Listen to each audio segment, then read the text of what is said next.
អូកន្លែងនេះមកស្រះទឹកត្រីអូ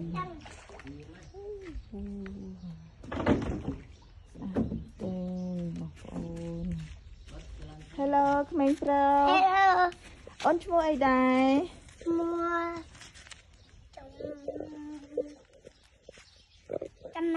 ចម្រើនហើយអូនកាន់ផ្លែអីនឹងអូន នេះ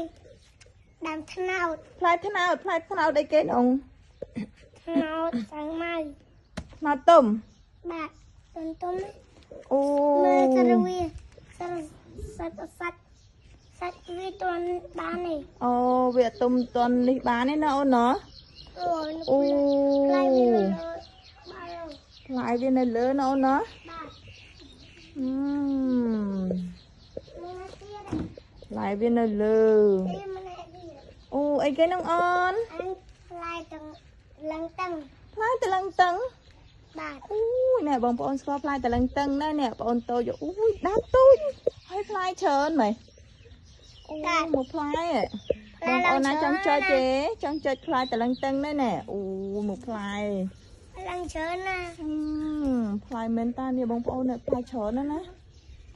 អូយណែមកកាចាឲ្យដើមទូចសោះហើយនឹងផ្លែឡើងនេះហើយឡើងស្ញែកអីមកតលឹងតឹងល្អមែនតើហ្មង ដើមក្រូច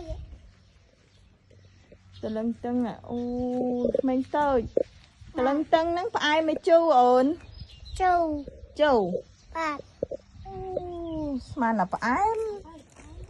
ប្រឹងស្មានតែផ្អែមប្រឹងថាចង់សាក់ភ្លក់មើលចឹង ភ្លក់សិន អេមើលម្ចាស់នេះនឹងភ្លក់មើលផ្អែមអត់ចាស់ហ្នឹងផ្អែមអត់ពូផ្អែមអត់ពូអូយមើលមុខអ្នកញ៉ាំឆ្ងាញ់ណាជាតិហ្មងហៀទឹកមកតាម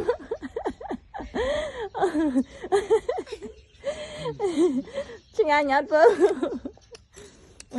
តលឹងតឹងហ្នឹងប្រហែលជាផ្អែមហើយមើលទៅបានឃើញពូញ៉ាំ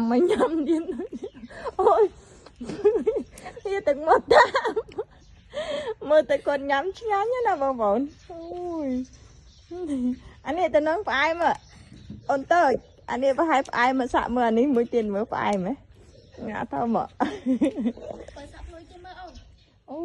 យភ្លក់មើលផ្អែមអត់អូនតើភ្លក់មើលអីចាំមើលចូលហ៎មើលញ៉ាំអីមើលឆ្ងាញ់ដូចមិញណាមិញទៅមើលឆ្ងាញ់ដែរដូចមិញអត់ ជូពេលណែន អូតលឹងថឹងហ្នឹងទៅហ៎ចូលអូនហ៎ បាទ ហើយតលឹងថឹងហ្នឹងមានដាក់ជីដែរអូន ដាក់ជីអាចកោអាចចង្អត់ យ៉ាងហ៎អូយឆ្លាតមែនទែន